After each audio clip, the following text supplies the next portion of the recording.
उन्वान आहट जादूगरनी को बुलाने के लिए खेला जाने वाला खौफनाक खेल। रात का अंधेरा छा चुका था। चांद की मध्यम रोशनी ने शहर के किनारे वाक़ई इस वीरान इलाके को और भी परसरर बना दिया था।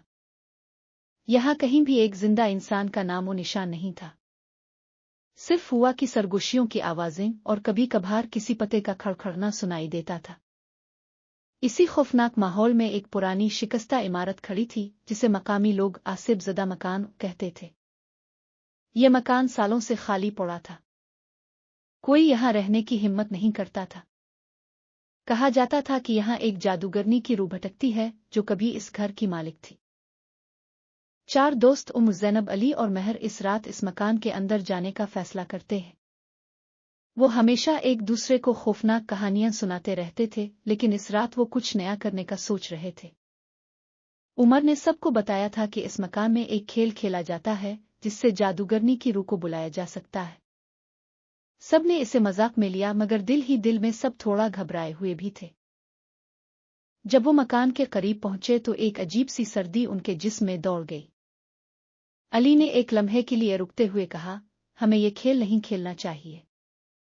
मगर उमर ने इसे हंसते हुए जवाब दिया, डरपोक ना बनू, ये सब सिर्फ अफसाने हैं। उन्होंने मकान का दरवाजा खोला और अंदर दाखिल हो गए। अंदर का माहौल और भी ज्यादा खौफनाक था। पुराने फर्नीचर के टुकड़े गर्द और गुबार में लिपटे हुए और दीवारों पर कदीम तस्वीर, सब कुछ एक दहशतनाक मंजर पेश कर रहा था।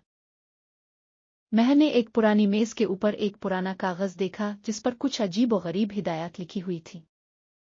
ये हिदायत इस खेल के बारे में थीं जो जादूगरनी को बुलाने के लिए खेला जाता था।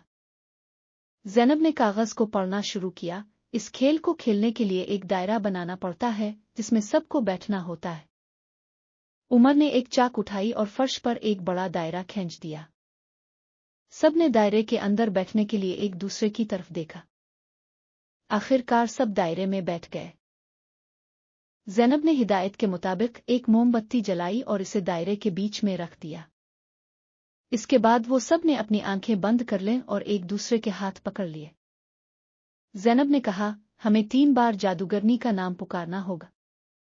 सब ने मिलकर जादूगरनी का नाम पुकारा, मालफिसनिटा, मालफिसनिटा, मालफिसनिटा। पहले तो कुछ नहीं हुआ, मगर जैसे ही उन्होंने तीसरी बार उसका नाम लिया, एक सर्द हुआ का झोंका उनके अर्ध गिर्द चक्कर लगाने लगा। मोमबत्ती की लो तेज होकर धुंधली हो गई। अली ने घबरा कर अपनी आंखें खोल दें, ये क्या हो रहा है? मगर उमर ने इसे फिर से आंखें बंद करने का कहा। फिर अचानक दरवाजा जोर से बंद हो गया। सब ने आंखें खोल दें और एक दूसरे को खौफजदा नजरों से देखने लगे। फिर उन्हें एक औरत की हंसने की आवाज सुनाई दी। ये आवाज ऐसी थी जैसे वो उनके पीछे खड़ी हो। महर ने खौफ से चीखते हुए कहा, ये आवाज कहाँ से आ रही है? सब ने पीछे मोड़कर देखा, मगर वहां कोई नहीं था। फिर दोबारा वही हंसी की आवाज, मगर इस बार और भी ज्यादा करीब से। उनके जिस्मों में सर्दी की लहर दौड़ गई। अली ने खौफजदा होकर कहा, हमें यहां से निकलना होगा। मगर दरवाजा बंद था और खिल नहीं रहा था। फिर अचानक मोमबत्ती बुझ गई और कमरे में घुप अंधेरा छा गया। सब ने एक दूसरे का हाथ मजबूती से पकड़ लिया। फिर उन्हें किसी के कदमों की चाप सुनाई देने लगी। ये आवाज उनके बिल्कुल करीब से आ रही थी। उनकी सांसें रुकने लगे। फिर अचानक एक सर्द हाथ उमर के कंधे पर आया। इसने चीख मारते हुए अपने पीछे देखा, मगर वहां कोई नहीं था।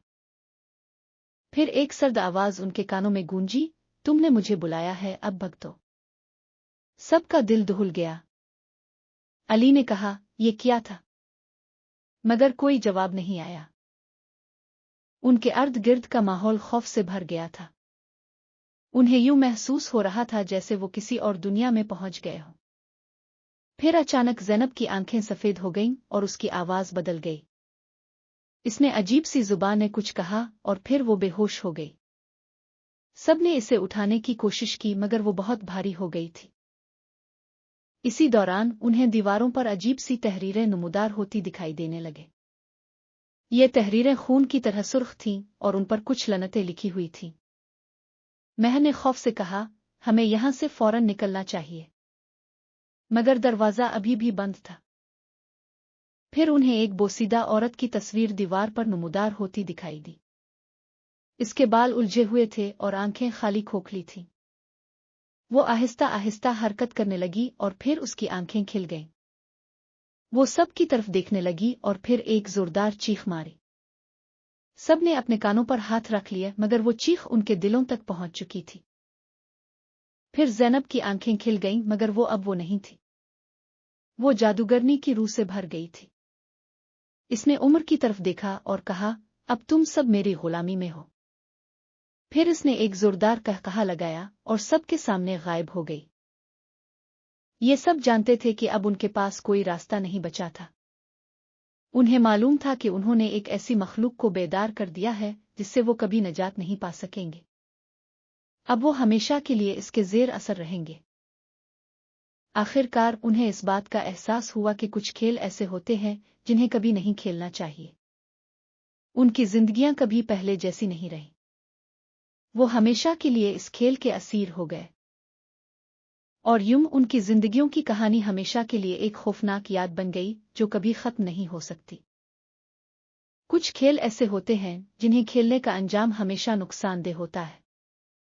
दुनिया के अजायब और राजों से खेलने से पहले इसके नताइज को समझ लेना चाहिए, वरना वो राज इंसान की जिंदगी का सबसे बड़ा अजाब बन सकते हैं।